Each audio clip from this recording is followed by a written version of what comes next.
Hello, here we are again. Today we're going to India. The Illuminati 8mm home movie vacation package. So later on in this video, it's I didn't know they had a town in India called Jewtown. I'll be showing you some images of Jewtown. Uh, I really haven't done any research on there. If anybody knows anything about Jewtown, go ahead and leave a comment. Maybe somebody's been there. Maybe they've even changed the name since the 70s. I don't know. But I thought it was interesting that they would include that in these home movies. Think about it. World War II, they sent all the American farm boys to Europe for the war. And the women had to go out there and work in the factories in America. The women got a taste of working. And it's never really been the same in America since World War II, 1950s. The women, they remembered. They worked in World War II. They remember. And by the 1970s, there was a movement to get the women into the workforce. And well, you know what's going on today. It's crazy. But a lot of you have already heard this story. I'll tell it again. The last real job I've actually had was in the casino business right around the year 2000. I think 2001 was my last job. But right before there, the tipping point, the icing on the cake that got me out, I said, I'm done with this, was the shift. I had a shift boss. I was at the Lady Luck. I had a shift boss, and she was a skirt, clueless skirt. She was pretty, so maybe one of the executives was banging her, and they made her a shift boss. Now you got to realize, when I got to Vegas in the 1980s, okay, so I'm working in Vegas. I'm in my 30s and my 40s. I'm learning and working for these old school guys that are in their 60s. Trust me. They knew what the hell they were doing. They had been in the casino business their entire life. They're in their 60s. Some were pushing 70. I even had a box man that was in his 80s. He was from Havana, Cuba. A box man. Boxmen don't really do much, but it is an important job. But the guys I worked for, the shift bosses, these guys were really, really slick. They were good. They knew their business. This was in the 80s. Sometime around the late 90s, they started eliminating our people, eliminating the old dinosaurs, the old guys who knew what they were doing. They were pushing them out the door, and they're hiring these skirts. I mean, come on, it was embarrassing. That's what I had enough, okay? I had enough of it. You're probably wondering, where the hell am I going with this? Well, Alec Baldwin. Alec Baldwin's in the news. An assistant hands him a gun. He's making a movie in New Mexico. The assistant tells him it's a cold gun. I guess it's supposed to be a prop gun, not a live round. Boom, he shoots and kills the lady who films, the cinematographer. Kills her. I mean, there's a live, hot round in the gun. They hand him the gun. He kills the girl. Of course, he's heartbroken. It's a mistake. A brutal mistake, and he's crying and he's heartbroken. Sure, I don't know if he really. I don't know about these actors, if they're acting, if they're psychopaths or whatever. But he shot and killed somebody. It had to affect him, and it was a mistake. He thought he had a prop gun, cold round, but it was somebody gave him a prop gun and it had a live hot round in it. And he killed somebody. Now, apparently, Baldwin probably is a producer on this. Apparently, and there's stories going all around, that they're really being cheap in this movie. They're being very, very cheap. Get this. The job of the bullets and all that stuff, and the guns and the prop, that I think it's called armorer. I'm not exactly sure what they call that job, but that person is in charge of the guns. 24-year-old girl. Yeah, now you know where I'm going with this. A 24-year-old girl is in charge This is a multi-million-dollar movie project. There's people's lives here. A lady has lost her life because they hired a 24-year-old girl, and she was the head armorer. The person who's supposed to know what the difference between a live round and a fake round is. Geez, don't get me started. That's why I left the casino business. Hire these pretty girls in a skirt. They can't shine the shoes to the old guys I work with. The girl who fired me, the shift boss, she didn't even know anything about dice. Yeah, she came down we're on a dice game, dealing the dice. She don't even know dice. She comes down and sits at the box and looks around like she's going to learn something. Get the hell out of here. And then they hire a 24-year-old girl to be in charge of whether there's a live round. Why would there ever be a live hot round in a gun in a movie? I mean, why do you need a hot gun in a movie? Why do you need a 25? Jesus, and there's people who walked off this movie, said I heard weeks before, being cheap. Oh, these are nice. I don't want to. Yeah, look at these scenes. Well, okay, where am I at? A 24-year-old girl. And Baldwin, you think he's smarter than this. Apparently, Baldwin, he's just looking in the mirror how pretty he is. Apparently, Baldwin ain't that damn smart, is he? Hires a 24-year-old girl. He somehow gets a hot round, kills somebody. Now his life will never be the same because he hired a 24-year-old girl that didn't know her job. And then a couple of weeks ago, she was on some sort of podcast, and she was even expressing doubt whether she was ready for the job. Of course you're not ready. You're 24 years old. You're a baby. You're wet behind the ears. Jesus Christ, what's wrong with the world today? We gotta push these girls into the business. They've been doing this now for 20 years, pushing these girls into the business. Hey, if you know your job, you know your job. But I know for a fact in the casino business, these women did not know their job 20 years ago. And they were replacing guys who did. And now we see in the movie business, they got these young girls who are probably, there's got to be, I guarantee you there's guys in the movie business, 60-year-old guys, who know what the hell they're doing. They know the difference between a hot round and a cold round. Oh, come on, of course they do. But these old 60-year-old guys are being replaced by 24-year-old pretty girls. Jesus. Makes me mad.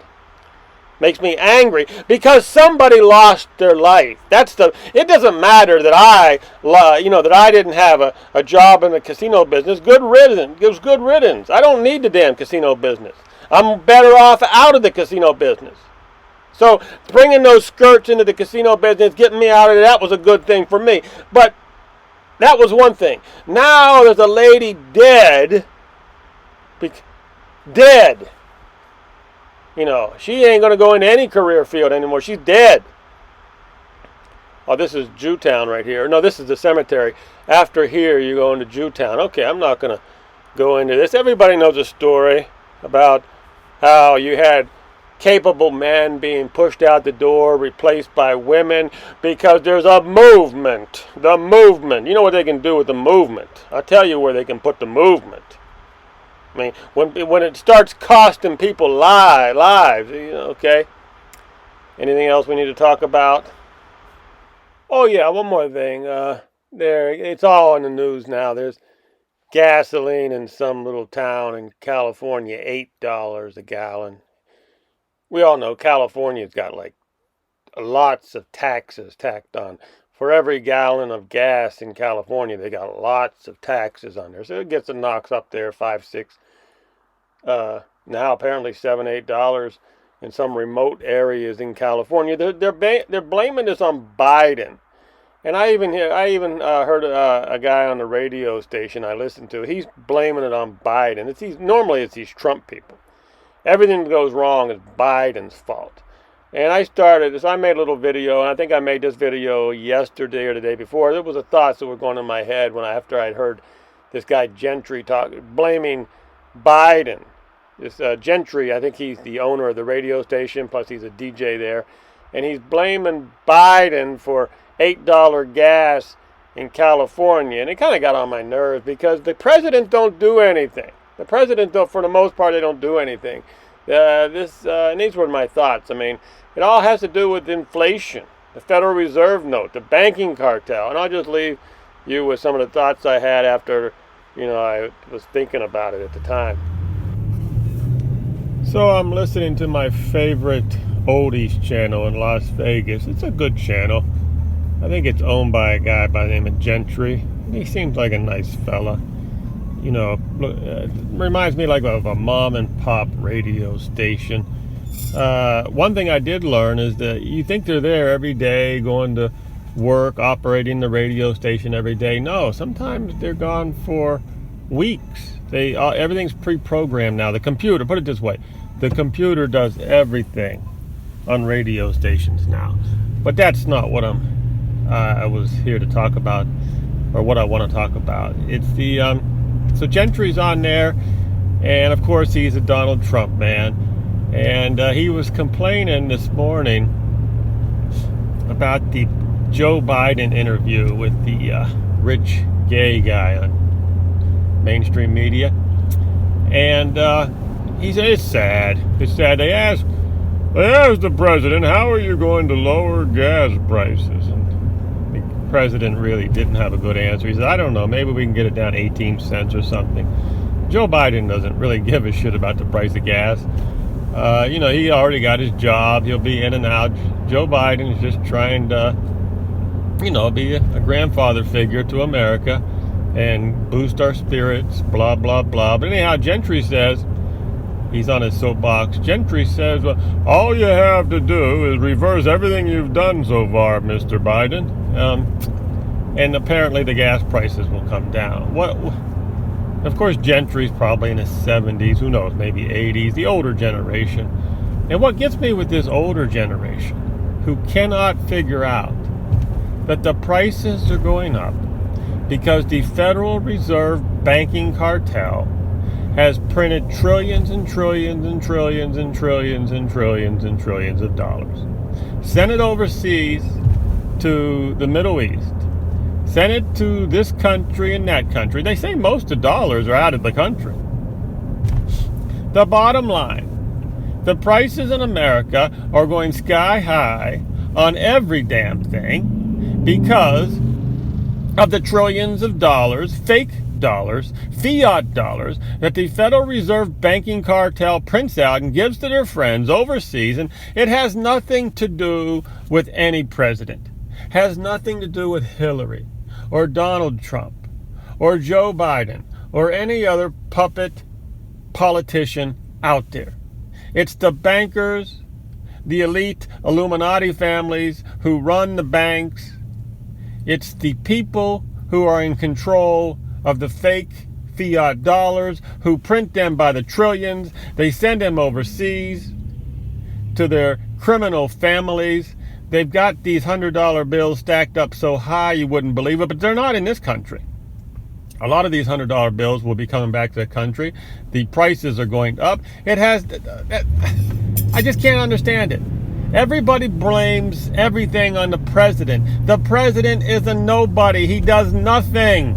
It's the Federal Reserve banking cartel. Jesus Christ, when are people going to wake up? Okay, those were the thoughts I had, I think it was yesterday after I heard it on the radio station. Let me clarify one thing.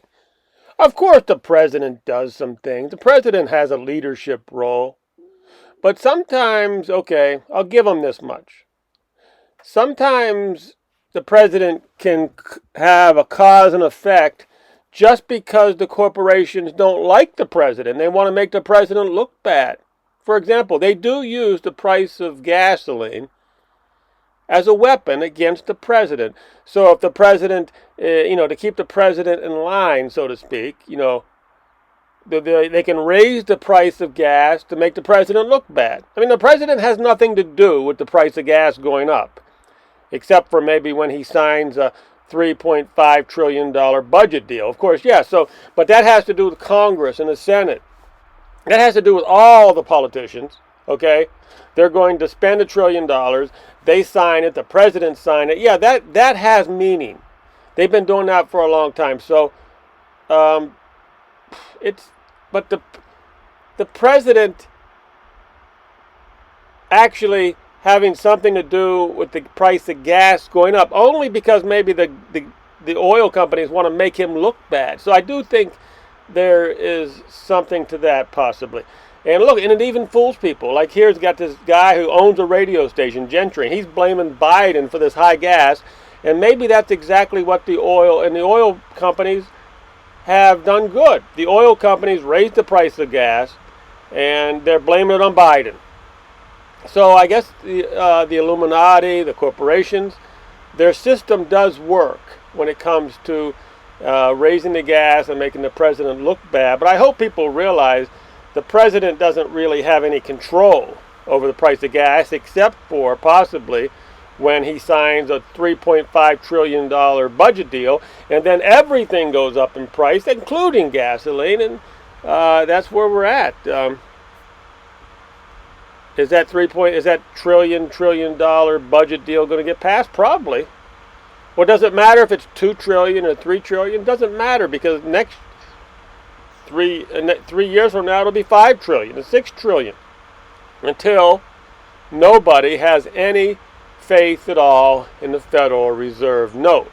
Now, I keep just enough Federal Reserve notes in my pocket to pay a few bills. Okay, you need Federal Reserve notes to buy gasoline, you buy food, to pay your real estate taxes, to pay your federal taxes. So you need some Federal Reserve notes, and that's about as much as you don't want to keep your savings in Federal Reserve notes. You want to keep your savings in something that when you drop it on your foot, it hurts. Okay? What does that mean? Like gold. So if you drop a bar of gold on your foot, it's going to hurt. Okay? It has meaning. Gold means it does stuff. Platinum, silver, these do things. They have applications. The Federal Reserve note won't even be toilet paper. I wouldn't. At some point, I don't even think I would use the Federal Reserve note for toilet paper, because it doesn't even make good toilet paper. Am I going too far today with rambling thoughts? What are we at? About 17 minutes? Yeah, I've probably gone too far, but this is a long video on India. Did you see them pictures of Jewtown? So I'll let you go. The next 15 minutes or so, you'll be on your own. Let me see, I don't know. This is some sort of artist built these buildings. Oh, okay, before I let you go, it's really, hang in there towards the end, because they have a snake charmer and a monkey. And actually, this monkey does some tricks. So the last part of the video is actually the best part. The snake charmer, you know, it didn't get really the greatest footage on the snake charmer, but the monkey's doing the tricks, that's cool. So hang in there towards the end, and that's really the best part. The monkey. Monkeys are always funny. Monkeys are always the best part of the show. I wish I had a monkey, and I'd have 1 million subscribers if I had a monkey who talked. A talking monkey. Okay, that reminds me of a good joke. It's not a good joke, but it was funny at the time. Okay, but in the casino business, it takes about 4 or 5 years to become a good dice dealer. The crap game is a very difficult game to deal. You're dealing to a whole lot of people. That to run it smoothly, trust me, 4 or 5 years maybe you become a good dice dealer, but then you still need. Not everybody becomes a good dice dealer. Flip side, blackjack dealer, maybe couple months you can be a good blackjack dealer. In a couple months you're a robot. And so that's why a lot of dice dealers do not want to go in the 21 pit and deal 21, because it's a boring job. You're like a robot. So anyhow, the joke is this. The dice dealer comes into the break room. There's a bunch of 21 dealers in there. Everybody's on break, and the dice dealer says to another dice dealer, "Hey, you want to hear a good one? You know why they don't have orangutans deal 21? And the dice dealer goes, "I don't know why. Because they cannot say insurance." Orangutan cannot say insurance. Okay, the 21 dealers did not enjoy that joke, trust me. But that was a bad joke back in the day. All right, I'll let you go.